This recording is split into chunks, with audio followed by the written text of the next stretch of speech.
So we are here to do a discussion, and we know that we showed you earlier on about the security posts or the absence of it, and if there were in the community of Ashalaja, how it is going to help boost security in that very community, as well as how we can also dovetail that very discussion into how we have such prevalent situations in other communities in our country. And that is what we're going to have in the studio in the next about 15 to about 20 minutes. The Director of Public Relations, the Ghana Police Service, Superintendent Sefasata in the studio to giving us a lot more enlightenment on the subject. But right now, let's speak poverty.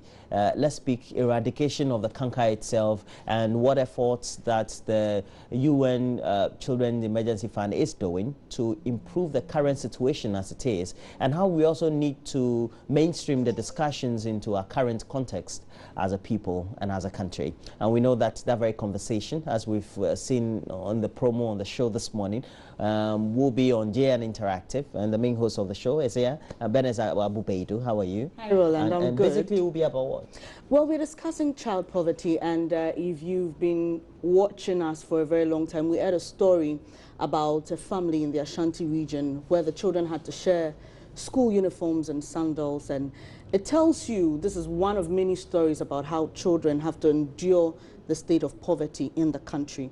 And so it's basically on child poverty, how to eradicate child poverty. And the UNICEF will be launching their world statistics on child poverty. And so ahead of this, we are having a special edition on Joy News Interactive. We'll be having the country representative Susan Ngogi here with us.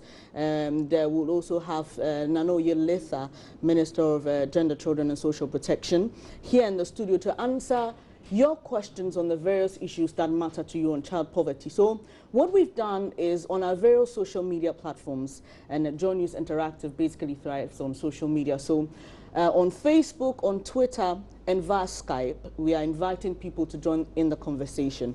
All the questions you want answered, even if you have suggestions on how the ministry and UNICEF working in conjunction can deal with this issue of child poverty. 3 out of 10 children in Ghana, almost 3 out of 10 children in Ghana suffer from child poverty. And usually the question is asked, how do you judge that a child is poor? Because children basically do not work, and so they cannot earn a living.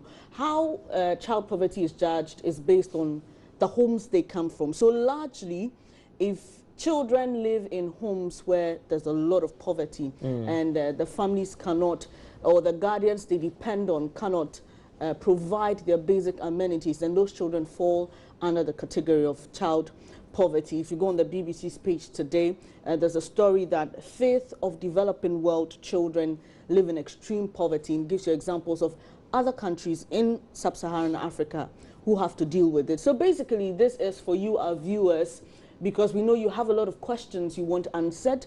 They have a lot of suggestions. Obviously, on Joy News Interactive, a lot of people, you know, come up with suggestions what they think government should do to deal with various issues. But this time round, on Wednesday, that's tomorrow, at 11 a.m., we are having Country Director of UNICEF, Susan Ngogi, and Nanoye Letha, Minister of Gender, Children and Social Protection, to answer your questions on child poverty and all the other angles that come with it.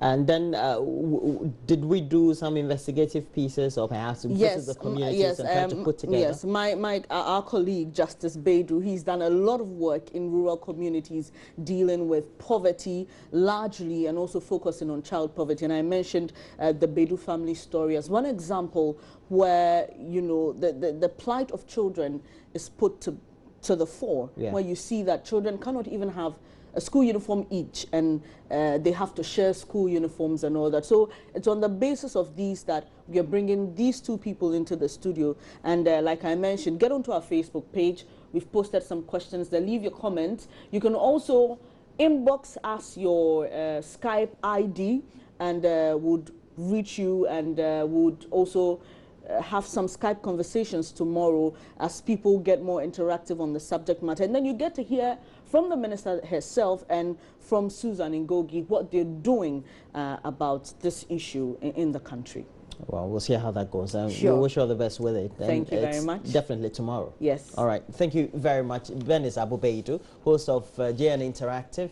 And please make sure that you stay with us, because tomorrow that will be the date set for us to have that very discussion with UNICEF. In the meantime, though, we have to take a break. When we come back, we'll be doing a lot more discussions. Remember, we still have a discussion on the subject of the absence of the security posts in the communities and what the roles of the communities themselves are in complementing or not the efforts of the Ghana Police Service and the other security apparatus we have in our country to make sure that security is provided in many of those communities. Well, you want to join us as always, please make sure you get interactive on our Facebook page, on TV. We decided to always be pressing the live tab, so we're live on Facebook, streaming on our page, and you can also reach us through our WhatsApp interactive number 0560 800,000. We're taking a break. We'll have a lot more for you after.